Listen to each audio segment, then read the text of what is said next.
জনগণের জায়গা সরাই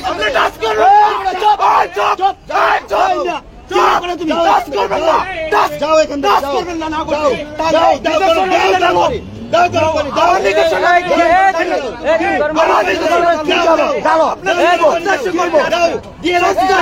আপনাকে গরম পানি দাও, গরম পানি দাও। আমরা প্রবাসীদের বিমান ভাড়া নিয়ে লাগাতার একটা অবস্থান কর্মসূচি দিয়েছি।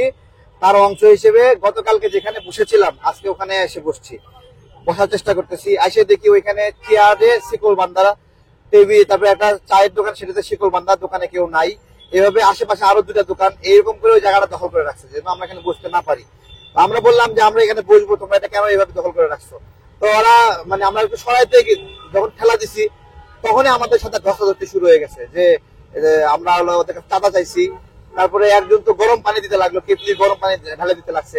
এরপরে আবার এরাও না পেয়ে কেরোসিন ঢেলে দেওয়ার মতো একটা অবস্থা করছে। মানে চাঁদাবাজ, দখলবাজরা, এরা যারা ফুটপাতে দোকান দিচ্ছে। আমাদের কথা, ফুটপাতের দোকান গরিব মানুষগুলো বসবে, জায়গায় জায়গায় মানুষের সমস্যা না হয় এরকম জায়গা দেখে দেখে বসবে।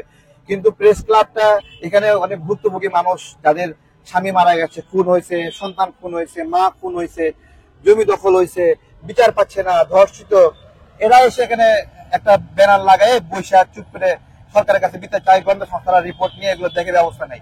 এরা এই পুরো জায়গাটা দখল করে দিয়ে এই সুবিধাটা পুরোপুরি নষ্ট করে দিচ্ছে। এটা আমরা প্রথমে ওরা বিএনপির নাম বললো, তারপরে বিএনপির নেতাদেরকে আমরা ফোন দিছি। তো এখানে এদের সাথে বিএনপির কোনো সম্পৃক্ততা আমরা পাইনি।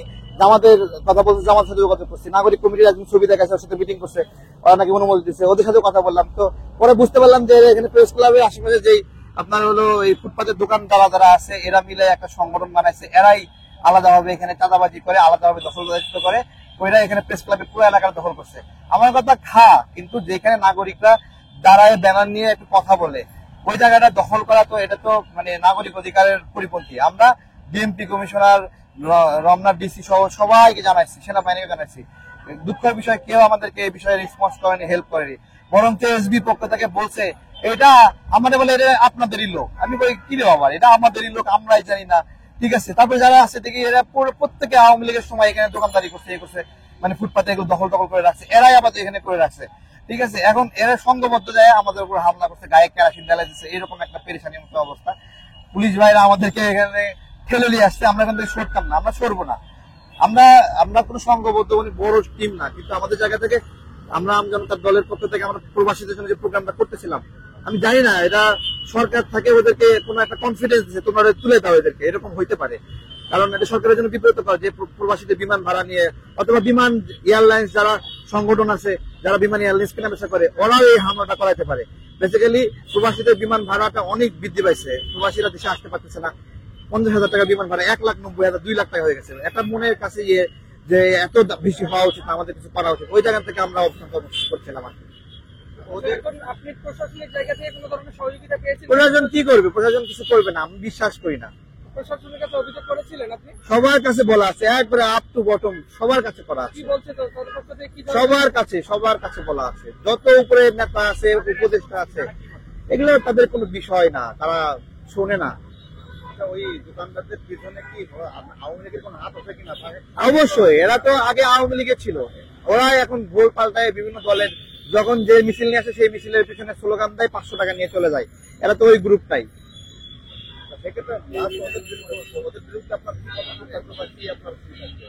কি পদক্ষেপ করবো? আমি কাউকে বিশ্বাস করি না। আমি মনে করি বাংলাদেশের মানুষও বিশ্বাস করে না, কাউকে বিশ্বাস করে না। এখানে কোনো ন্যায় বিচার নাই, এখানে কোনো সুশাসন নাই। মামলা দিতে গেলে মামলা নেবে না, এগুলো অনেক বিষয় রয়েছে। কেউ কিচ্ছু হবে না, যে যেরকম সেরকমই থাকবে, কারো কোনো বিচার নাই এখানে। এটা হচ্ছে কেন?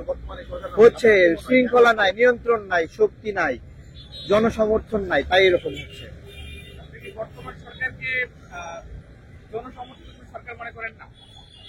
বর্তমান সরকারের তো ভোটের ম্যান্ডেট নাই, এটা আমরা সবাই জানি।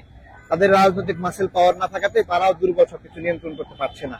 এই দুর্বল অবস্থায় কারণেই ন্যায় বিচার পরিপন্থী কাজ হচ্ছে, শৃঙ্খলা ভেঙে পড়ছে। শক্তি লাগে, একটা পলিটিক্যাল ফোর্সের যেরকম সবকিছু কন্ট্রোল করার শক্তি থাকে, যে একটা ঝামেলা হলো সে উঠাই দেবে এখান থেকে, ফুটপাত থেকে। এদের তো সেই শক্তি এবং ক্ষমতা নাই। বর্তমান সরকারের কাছে কোনো প্রত্যাশা নাই। আমরা জেল থেকে বের হয়ে এখন পর্যন্ত ঘোরাফেরা করি, প্রোগ্রাম করি, এটাই স্বাধীনতা। এর চেয়ে বেশি স্বাধীনতা আমরা বা কোনো সুবিধা বা কোনো পরিবর্তন আমরা আশা করি না। আমি মনে করি না তাদের সেই ফিটনেস আছে। এবং কিছু কিছু করতে করতে ওরা কেরোসিন ঢেলে দিচ্ছে যে কেরোসিন ওরা মরবো না হয় আমি মরবো, এরকম একটা অবস্থা। ঠিক আছে, আমি তো ভয়ঙ্কর। তারপরে আরেকবার আমার আরিফ বিল্লাহ ভাই আছে এখানে, আরিফ বিল্লাহ ভাইয়ের গায়ে গরম পানি দিতে লাগছে, আমাদের গায়ে কেটলি গরম পানি এরকম ছিটাই দিছে। ঠিক আছে, তো এই হলো মেসাকার অবস্থা। আমরা গত কয়েকদিন ধরেই আপনার হলো রমনা ডিসি কে বলতেছিলাম, ডিএমপি কমিশনার স্যারকে ভিডিও পাঠাইছি, মেসেজ পাঠাইছি, সারা দুনিয়ায় দোকান দেখ, কিন্তু প্রেস ক্লাবটা কিছু ক্ষতিগ্রস্ত মানুষ দেয়ালের সঙ্গে একটা পোস্টার লাগাই আসে ওখানে বসে যে আমার ছেলে হত্যার বিচার চাই, আমার জমি দখলের বিচার চাই, এরকম মানুষগুলো চাই। এরা ওই জায়গাটা পুরোটা দখল করে নিছে। এরা কিন্তু কখনো রাস্তায় আসে না, একজন দুইজন তিনজন মিলে আসা বসে অনশন করে, অবস্থান কর্মসূচি করে, এই জায়গাটা পুরোটা বন্ধ করে দিয়ে এরকম একটা মেসাকার অবস্থা করে দিয়েছে। তবে এরা দেখলাম যে চেষ্টা করলাম যে এখানে আসলে বিএনপির কেউ আছে কিনা, 15-20 জন যারা আমাদের উপর হামলা করতে আসছে। আমি আমার বিএনপির সাথে দীর্ঘ 7-8 বছরের আমাদের যোগাযোগ, বিএনপির কোন নেতা কর্মীকে এখানে আমি দেখিনি, বা অন্যান্য অপরাপর জামাত বা নাগরিক কমিটি তারাও কেউ এখানে ছিল না। এরা বেসিক্যালি একটা গ্রুপ কইরা যারা আওয়ামী লীগের সময়ে এই প্রত্যেকটা দোকানদার আওয়ামী লীগের সময়ে এখানে দোকান দিয়ে খাইছে, এরা এখন রাতারাতি বিএনপি হয়ে গেছে, এরকম একটা অবস্থা।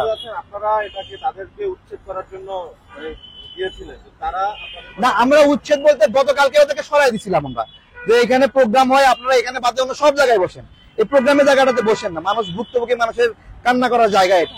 ওরা ওইখানে আইসাই বসছে, ওইখানে থেকে নড়তেছে না। আজকে দেখলাম ওদেরকে পিছন থেকে কেউ কনফিডেন্স দিছে যে তোমরা পারলে এদের বাইরে কাটে এখান থেকে তাড়াই দাও। হ্যাঁ, মানে চাঁদা নিচ্ছে বা নিচ্ছে না সেটা বিষয় না, এটা তো জায়গা প্রেস ক্লাবের জায়গা। ঠিক আছে, প্রেস ক্লাবের এখানে ভুক্তভোগী মানুষের জন্য উন্মুক্ত জায়গা। এখানে কিছু প্রোগ্রাম করে সিন্ডিকেট করে কে কে দাঁড়াবে দাঁড়াবে না, চাঁদাবাজি করা, লোক ভাড়ায় খাটানো, এগুলো অনেক কিছু মেকানিজম ব্যবসা এখানে আছে, মাইক ব্যবসা অনেক কিছু আছে। সেগুলো কেন্দ্র করে এরা একটা সিন্ডিকেট করে পুরো জায়গাটা ব্লক করে রাখছে। কেউ মাইক রাখে এক জায়গায়, কেউ চায়ের দোকান, মানে একটা প্রেস ক্লাবে 6টা চায়ের দোকান প্রয়োজন আছে বলেন? এরা 6টা চায়ের দোকান দিয়ে পুরোটা দখল করে রাখছে।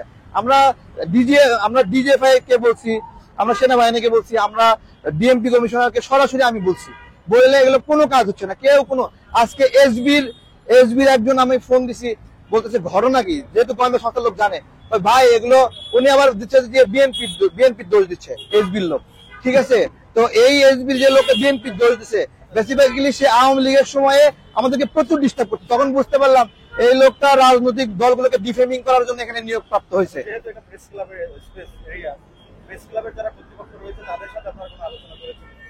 প্রেস ক্লাবের বাইরে এরিয়া সাধারণ জনগণের জন্য উন্মুক্ত। আমরা তো জানতে পারছি যে প্রেস ক্লাবের লোকেরাই মনে হয় এগুলো বসাইছে, তারা একটা চাঁদা খায় এখানে, এরকম একটা ব্যবস্থাপনা। এবং এটা খুবই নিন্দাজনক যে প্রেস ক্লাব এভাবে দখল হয়ে থাকবে। এর আগে যখন প্রেস ক্লাবের উপরে মেট্রো রেল স্টেশন করে, তখন আমি প্রথম প্রতিবাদ করছিলাম যে প্রেস ক্লাব জনগণের দখলে থাকবে, জনগণের জায়গা। এখানে ক্ষতিগ্রস্ত মানুষরা, শেখ হাসিনা খুব কৌশলে এটার উপর মেট্রো রেল বানাই দিছে।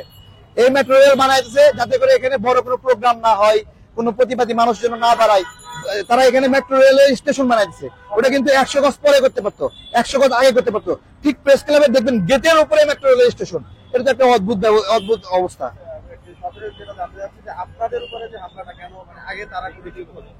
আমরা তো তাদেরকে সরাচ্ছি একটা পর্যায়ে, মানে আমরা তো ওখান থেকে সরবো না, আমরা তো না সরবান না, যে আমরা চাই এটা এখানে পরিবর্তন হোক, সেই অবস্থা থেকে এখানে একটা হামলা করে আর কি।